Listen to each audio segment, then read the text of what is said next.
like one scene or jump around or whatever you want to do. We got 10 minutes to play. So I'll bring us online, and then I'll tell you the number of suggestions we got. You just pick a number and then we just go from there. That's it. Yeah, that's fine. Just it's improv. Let's go with the flow. Exactly. Where are you in Seattle right now? Is that where you are? Yes, we live in Seattle. It's a beautiful, beautiful part of the country up there. It is, and we escape into nature when we can to get away. Just to get out and about. So we're lucky we have so much good nature stuff nearby. How's the climate nowadays? Is it warmer than normal or about the same? No, it's been in the 40s ish and rainy for the past couple of weeks. Okay. They're saying we're supposed to have a rainier winter this year, which doesn't bode well for the pandemic stuck inside crowd, but we'll see. They always say things and then they don't happen, so who knows? Best job in the world, being a weather person, because you don't even. Oh, no kidding. If you're wrong, you're still fine. I wish I'd thought about that when I was younger. Right? Well, we've got, let's see, we have 34 suggestions, my friend. So pick a number 1 to 34. Ooh, 26. All right, number 26. Let's see. 34, 3, 2, 1, 30. This comes from Seki, a great improviser at Improv Glossop there. And her suggestion is smoothly done.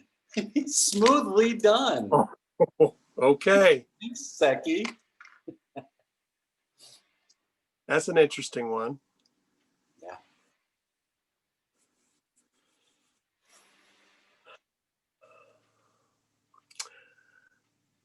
I think we pulled it off. Yeah. I mean, my brain's thinking there's no way that we did that, but then we did it. Like, the reality is we pulled it off, man. Oh, I know. I was from the very beginning, I was like, we are biting off way more than we can chew. There's no way we could do this. That's what I thought. We can't do this, but I was trying to stay positive, even though inside I was screaming out, we shouldn't be doing this. Oh, the whole time it's like, I remember, act different than you're thinking. Act different than you're thinking. Act different. Pretend you belong here. Just pretend you belong here. Take it moment to moment. But then everything, I don't know, it just fell into place. Each step it just seemed like a puzzle where the pieces were putting themselves in their own place. Brett, it's so funny you say that. I've never had anything go off according to plan except for just now. My whole life, it's like nothing's ever gone off according to plan. And this time it went off according to plan. I know. So I'm excited. Yeah. And yet frustrated in that I'm like, why can't all my projects be like this? This is the riskiest thing, and it went off according to plan. You're right. Why can't simple things in my life go out? Why can't I get back into an exercise regimen, right? Like, that's the easiest thing I can do. I just can't do it. It's just every time I try to, something happens to prevent me from this. I wish that was as easy as this was. Yeah, I understand. I do. And it's unfortunately, it's really difficult to hear you right now. I'm not real sure what's happening.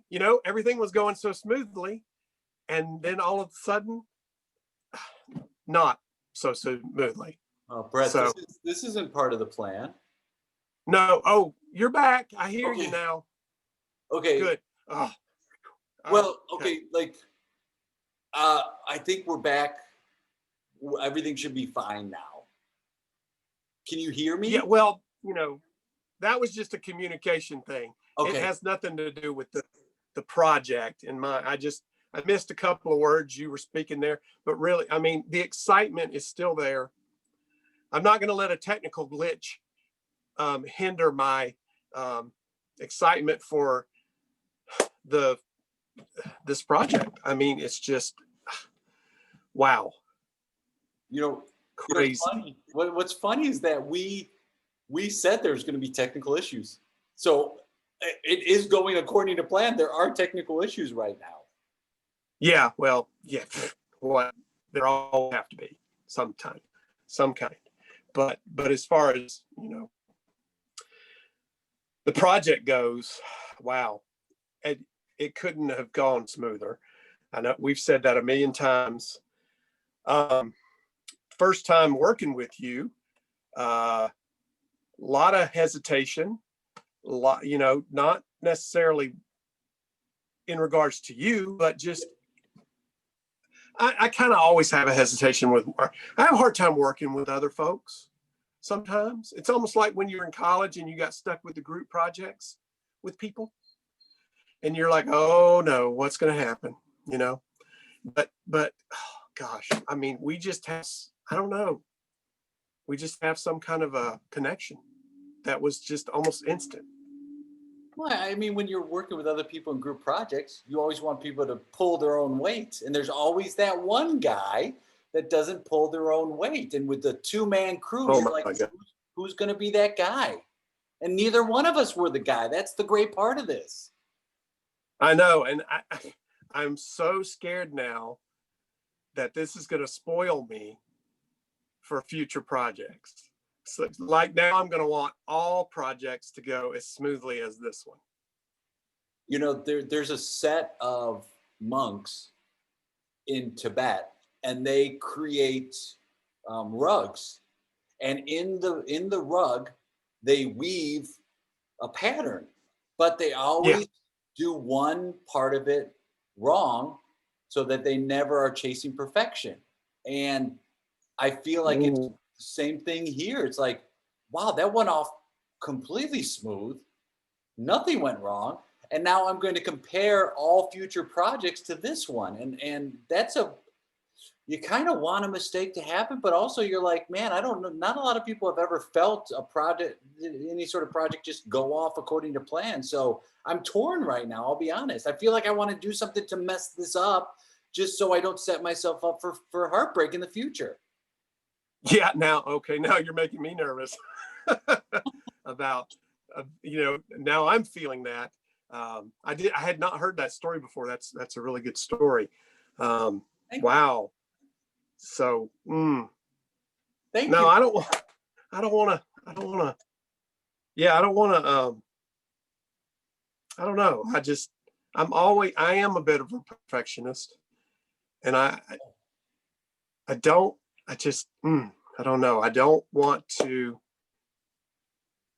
put anything imperfect in it now, since it went so well. Of course, 2 weeks down the road, 3 weeks, a month, we may discover something that we didn't see right now, that we're not seeing right now.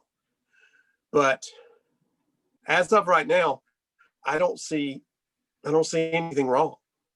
Absolutely nothing.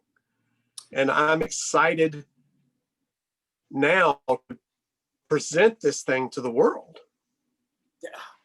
I mean, we could, let's think about our options here. We could shake hands, call it a day, walk away, never work on anything ever again. But I don't know. I feel like if I were to do that, I would be more of a coward than anything. So I don't feel like I want to do that. I don't feel like I want to just walk away. But, there is some merit to going, I'm out. And then that's it. I get it. Because why? It'll never, like, in your mind, it's like, it'll never be better than this. Yeah. And if you continue, you're setting yourself up for possible disappointment. Yeah, I don't know. These are some really, really deep things to consider. Well, how But about this? I got an idea. You got a pen and a piece of paper there? Let's write. Oh yeah. I got one here. So write down either walk away or keep going. And if we both write down the same thing, that's what it's going to be. So walk away or keep going. What do you want to do? Just go ahead. All right. Let me. Either walk away or keep going, and then we'll hold it up. And whatever, if it matches, then that's our answer. And then if it doesn't match, we'll know that as well.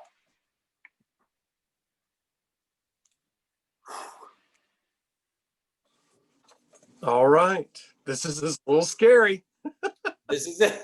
This is it. But I mean, I think this will be the determination right here. So no matter what, we're going to agree that this will determine the future of our relationship right now. This will be it. Yes. Yes. All right. So let's do it on three. Let's show what it is. All right. 1, 2, 3. I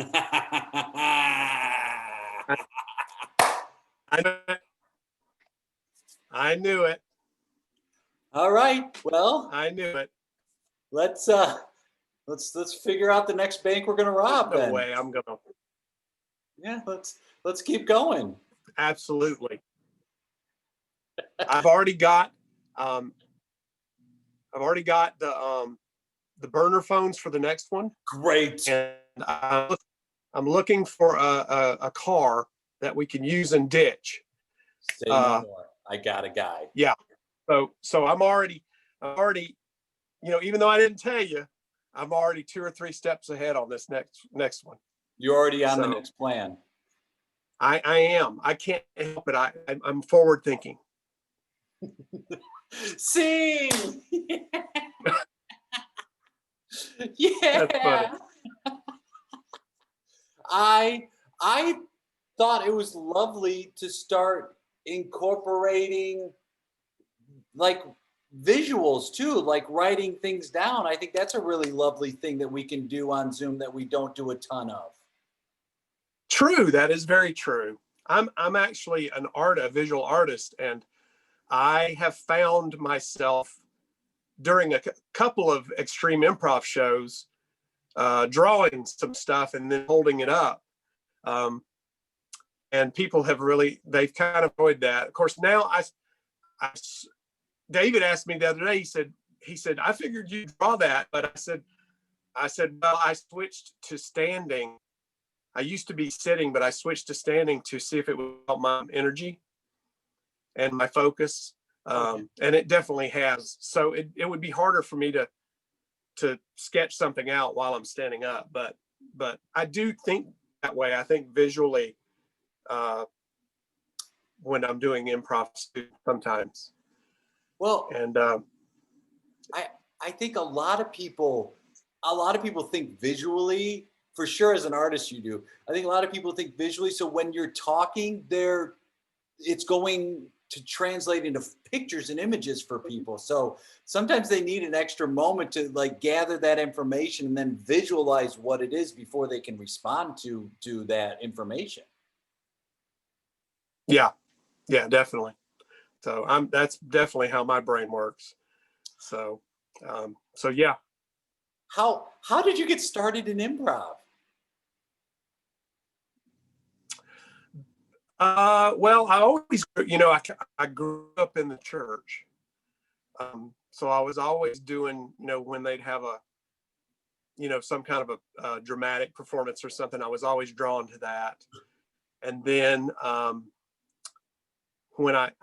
never pursued acting as a serious thing. I always just let it be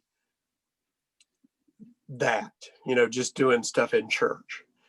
And then I eventually even went to seminary, and I was part of a traveling drama team there. But over time, I have gotten away from the faith-based thing. Um, and last year, well, no, not last year, about 5 years ago, I decided that I wanted to get back into doing some acting, I had done a little bit of improv, a little bit of sketch, that kind of stuff. Decided to get back into it. So I started taking classes about 5 years ago here in Seattle, and have been taking classes, class after class after class after class. And just to tell you a little, this is so funny, because I've been, after a couple of years, you're like, wow, I'm itching to do some, shows or something, just to move to that next level. And I just never had any luck getting there. Earlier this year, I was at a show based on the Ivor. And it was all the improvisers are competing against one another to be the ultimate improviser. I mean, it really isn't, but it's and I was hesitant to do it because I have severe stage fright, and have been battling with that for a couple of years now. But over time, even the director of the show even reached out and said, you should do this. And so I did it. The second or third show, I got voted off. But then they had a thing where you battled your way back. Yeah. I battled back in and won. Yeah. So then I was invited to be a part of the house team. And I went to 2 rehearsals and then lockdown. Oh no. Yeah. So I should be, I should have several months of shows under my belt right now, but I don't. So, well, I do, because I'm doing the online stuff, and I definitely feel, I definitely feel like it's really helping me. Oh, for sure. To the point where I feel like I'll be ever so much, I don't know, maybe even just a little bit, but maybe even more confident to get back up on stage. Well, there are people that are not doing improv at all now. So you have started inching past experience-wise a lot of people because you're doing all this virtual improv. I think you're starting to go past the experience level of a lot of folks, because you're diving into this and you're doing a lot more than a lot of people as far as like testing the waters of this. I just didn't want, it's like, I know this fact, being a visual artist, know that if I stop making art for 2 months, then when I come back, it's going to be hard. Yes. It's going to be, just like riding my bike. If I don't know 2 weeks and go back to it, oh my God, I feel like I'm going to die that first ride back. Yeah. So I didn't want improv to get that for me. And these things started popping up, and that fear felt in me, like, oh, you can't do this. But then I was like, well, why not? Why? I'm just going to try. I'm just going to do it. So I'm saying yes to just about everything that pops up. And so people have to somebody's got to do these shows. Why not you? Why not you? Yeah, I've even thought about investing in, Zoom, the paid version of Zoom. Yeah. So that I don't have to just, worm my way into these things with people like you. I could do my own. Why not? I mean, it is, people have availability right now. So you have more access. We have more access to people, and they have more time on their hands right now than ever before. For a lot of performers, especially when your job is doing this for a living, your options have dried up to a certain extent. So now's the time to reach out to people and say, like you did. You said, hey, do you want? I did this thing with John. Do you want to do one? And it was like, sure. Let's figure out a time to do it and come on and make it work. And the importance of where you studied from, who are you playing with, that's gone. Those days are gone in my mind. Those days of like, oh, because you studied at Theater X, therefore you're good or you're valid. Now it's like, no. It's who wants to play. Let's just get together and have fun. That's it. Yeah, I agree completely. I want to, I'm at that point now where I'm like, I should just pay that money, learn, get Zoom, learn about it, and then just start inviting people that I know from the few experiences that I've done. And then, I feel like more people will become available as I go along. Yeah. So as I'm sure that's happened with you. So, yeah. And you can get the free version you get 40, I think it's like 40 minutes a session or something like that. So you don't even have to pay for it right now. You could just get the version. It caps it at 40 minutes a meeting, but you can then sign off and sign back on and have another 40 minutes. So I think definitely like jump into it, experience the technology, understand how things work, and then it just makes it easier. That's the thing for me. It was like, oh, I got to jump in because otherwise I'm going to be overwhelmed by the technology. I know my nature. If it passes me by, it's going to be harder for me to catch up. But if I could just get it and just start messing around and seeing what works and going, hey, I saw you do something. I liked what you did. Do you want to do something? The more people are going to say yes than you think they are. So I encourage it. I say, yeah, I'm telling everyone to do it. Well, I'm thinking about it.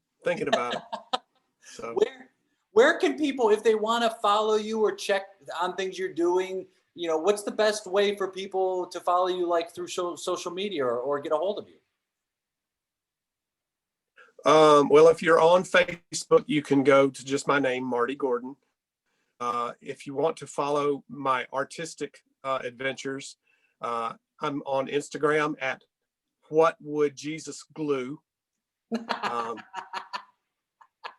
And that's about it. Those two places are the best place to find me and what I'm up to. Oh, Marty, what a pleasure. It was so great talking with you. And whether we do it, virtually again or in person, I can't wait to play with you again. Thank you so much. Thank you, Jay. I really appreciate you and this that you're doing. It was fun. A lot of fun. All right, buddy. We'll talk. Thank you. All right. Bye.